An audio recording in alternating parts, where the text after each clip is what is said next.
اویس شهید د قاتلانو باره کې یو نوی خبر راغلی دی چې د اویس شهید دوه قاتلان زین العابدین او اسد د جیل نه رها شوي دي.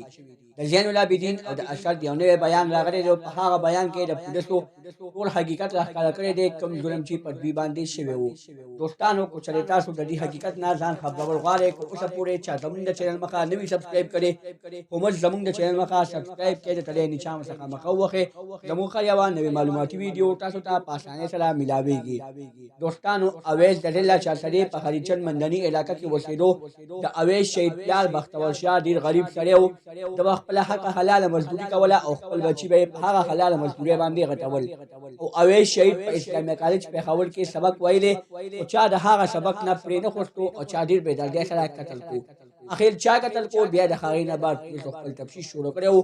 په تفتیش کې پولیسو دې ته ورسېدل چې د اویس شهید قاتلان یې ګرفتار کړل.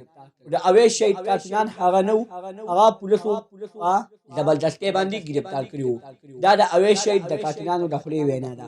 د اویس شهید د قاتلانو چې کوم رهلا شوي دي، زین العابدین او اسد شاه، یو نوی بیان راغلی دی. په هغه نوي بیان کې د پولیس نه پرده اوچته کړې ده او په هغې کې ویلي دي په موږ باندې پولیسو دومره تشدد کړی و چې موږ یې ویلی نه شو، ځکه چې موږ پوره یو میاشت د پولیسو نه وهل ټکر خوړلي دي او بیا یې د هغې نه بعد په موږ باندې منلي دي چې او موږ اویس شهید قتل کړی دی. موږ اویس نه دی قتل کړی، اویس زموږ د ملګري پرنګي و، زموږ رشته دار و. موږ به ولې اویس قتل کوو؟ اویس سره خو زموږ ډېره ښه دوستانه وه، خو پولیسو په موږ باندې په زبردستۍ ومنلو. موږ په هغه وخت کې بختور شاه صاحب ته هم ویلې چې موږ د اویس شهید قتل نه دی کړی، خو بیا هم پولیسو په موږ باندې په زبردستۍ باندې ومنله. دوستانو، دغه ټول تشدد یې راښکاره کړی دی او ډېرې جللې دي. وایي موږ باندې پولیسو اول پکې ډانګي رامندلي دي، ډېر زیات یې وهلي وو، راځوړند کړي وو پکو پسې، بیا یې په یخو اوبو کې په ډیګۍ کې سمنولي وو او بیا د هغې نه بعد موږ منلي ده. موږ ویلي چې هسې هم موږ پولیس قتل کوي، د دې نښه ده چې ویې منو. دوستانو، دا ټول حقیقت.